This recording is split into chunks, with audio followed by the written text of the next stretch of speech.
Hi, I'm Jesse Kerr, and welcome to Kerr's Junk. I know my small audience is probably asking, who am I? What do I do? Some of you are family, and I thank you. I appreciate your support. But who I am, what do I do? I'm an automotive mechanic builder. I've really never worked for dealerships. I worked for local motors building the Rally Fighter. My start was a company called Stonehenge Series, where we were building Jeep bumpers back when the JK came out.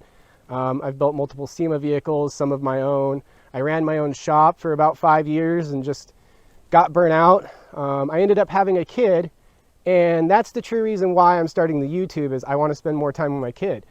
As a mechanic, basically, if you're not in the shop, you're not making money.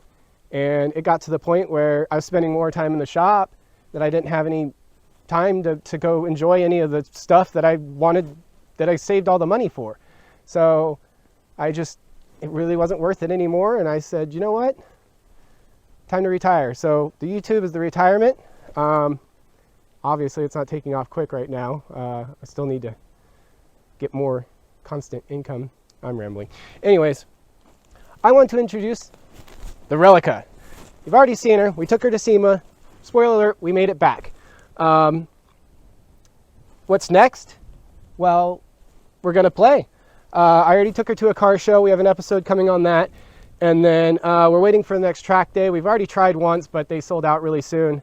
Our local track is almost 100 miles away, and they only have like 150 slots, and they sell out like that because they do online orders. So anyways, we're getting into that sooner or later. I want to run it down a drag strip, and I want to find out how fast it goes in this form.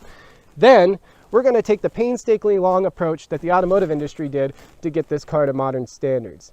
Right now, obviously, we're carbureted. We're starting at the beginning, single overhead cam. Eventually, this car might end up with a V8 dual overhead cams. But for now, the next step is going to be getting this thing converted to fuel injection. I already built a computer for it, and we're going to start with throttle body fuel injection out of a Chevy 350. Mainly because I can't stand carburetors. This thing does not run when it's cold. It's still lean on the bottom end. It starves at the top end. Like, honestly, turning a carburetor is just as hard as tuning modern fuel injection, especially when it comes down to the metering rods and jets. And unless you find an old guy that really knows what he's doing, it's super hard to find any information nowadays on how to do this stuff. So we're just going to go to fuel injection. I know it a lot more. I've built systems in the past for multiple vehicles. So that's the route I'm going to take there. And we're going to play with some horsepower stuff. We have a turbo weighting. I don't have it yet, but I would like nitrous. We want to run, I don't know, how long can a 22 RE take 100 shot of nitrous? Let's find out.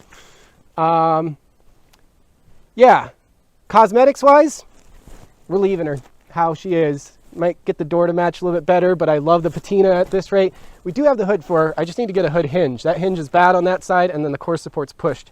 So we can't fit the hood back on. That's why she's running hoodless, but I kind of dig it right now. Yeah, we want to, like I said, we want to get this car to modern day standards from the 70s. For instance, the suspension on this car is just, it's basically the same thing a truck has, or it's actually even older than what a truck has nowadays. So, and there's no parts for it. You can't just go buy coilovers for this car. You can't go buy, I guess you can, there's very few companies that make them, but I don't want a lot of one-off parts. So the theory is to use as much Toyota as I possibly can. And I have a Lexus SC400 that's all independent suspension, rear-wheel drive. That car should have handled like a dream. So we're going to graft those subframes underneath here and see how that goes. That'll retain rear-wheel drive, give us nice wider stance, a 5-lug bolt pattern, independent rear suspension, power steering because we're going to have a rack. And the difficulties are going to be like oil pan clearance. It's probably going to be a lot of fabrication work, but I think it'll be worth it in the end. At this rate, the car is a solid axle rear, and like I said, more of a traditional kind of Mustang, early 60s Mustang suspension up front. It worked in the day, but it doesn't work nowadays. And there's no power steering. It's really difficult to add power steering to these from my knowledge. So we got our work cut out in front of us. Other than that, let's get you in here and give you an update on what's been done, how she's been acting, and possibly a run through of any future mods. All right, so one thing I definitely missed on the whole SEMA episode was we replaced the ignition system with a lot later style that I just kind of had laying around because I have a lot of these 22R parts. So that missed the video. The vacuum advance isn't hooked up because one of these actually retards it, so whatever. She runs good enough for right now. When we start racing her, yeah, of course we're going to look into ignition timing. The fan is disintegrating, so we're going to have to go to an electric fan. Yeah, it's just brittle. I'm surprised. I drove it like this all the way from our car show. It's like 200 miles there and back, and I'm surprised it hung in there. So we're going to go to a full electric fan, hopefully an aluminum radiator. I want to relocate the battery in the back. She needs to be rewired. We need to get under here, clean her up. The exhaust is actually doing pretty good. I definitely messed up in one spot, and the control arm contacts the exhaust right up there. And yeah, with the big old dent. You can see it. So we gotta fix that. I think I want a better fuel cell that goes underneath and not in my trunk. Other simple mods like a back seat. I have the pieces, just need to get it all back in so I can put the family in here. It'd be kind of nice to take the kid for a run. This is a bigger motor. This car originally came with a 20R, which is a 2.2 liter, and this is a 22R, that's a 2.4 liter. So she's swapped. It actually does have a little bit more power. Back when this car was factory, they said about 97 horsepower, and I think the 22R was carbureted, was putting out the same, but with the addition of that and the Weber, I think we're actually a little bit above what a 22R is usually capable of. So we might be in like the 100 actual horsepower range. The car is super light. I want to get it on the scales, but I know that this thing doesn't weigh much, so it doesn't take a whole lot of power to make her go. I had a learning experience. I went back to the videos and I noticed that she was running better before I replaced the exhaust. Once I did this, she started running really lean. So I had to have a thought to myself. Why did it run lean? Because it's flowing more air. Now, modern cars, the fuel injection would have compensated for that, and that's why when you put headers on a car, you don't really notice much of a difference. But that thing, apparently, is barely calibrated for this, so once I added more air, it wasn't putting enough fuel in. And so we rejetted it. I think I have a video about that. And it's better. I also rejetted it down there, and then I live at like almost 4,000 feet. So it definitely runs better up here than it does down there, but we still are on the lean-ish side. So that's one thing we got to solve.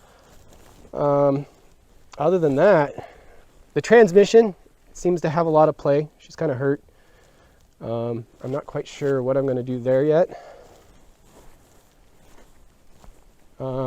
I do want to try an MSD box. I want to see if the MSD ignition will pick up any kind of horsepower and or fuel economy, because they say they do.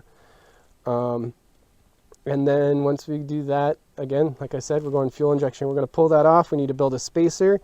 We're going to put a TBI injection system from a Chevy on there. And then I built my own computer to run it. And then we're going to go full timing with the fuel injection. I'll explain that all along the way in the fuel injection episode. So that's our kind of path. All right, now time to show you what's going on the inside. She's in full race spec, as you see, wiring hanging out the dash and everything. Bottles, fire extinguisher. So the inside, these seats actually aren't too bad, but we need to figure out a better way to mount them because the back is too high. We need to get our back seat in there. That would be nice. The fuel cell needs to go underneath because it's taking up my whole trunk. Miscellaneous dash pieces, put those back in. You can see around the steering wheel.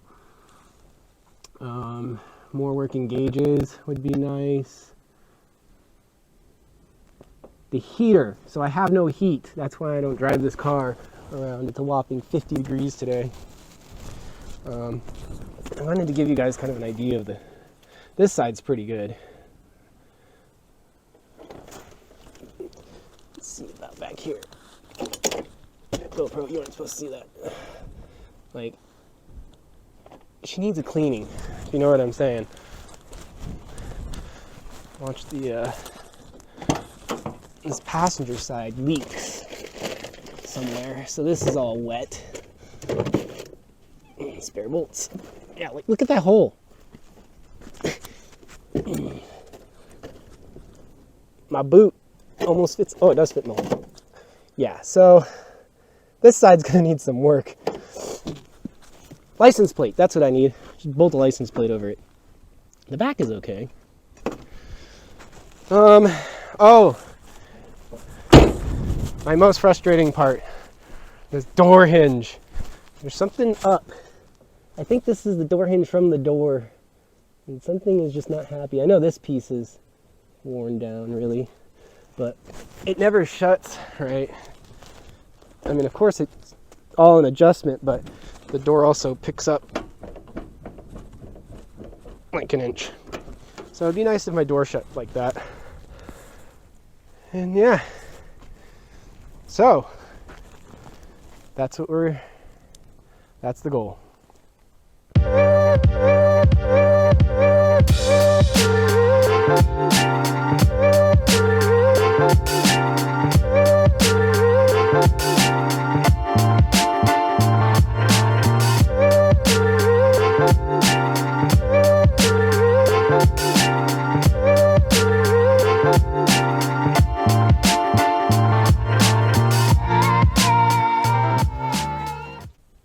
Well, thank you.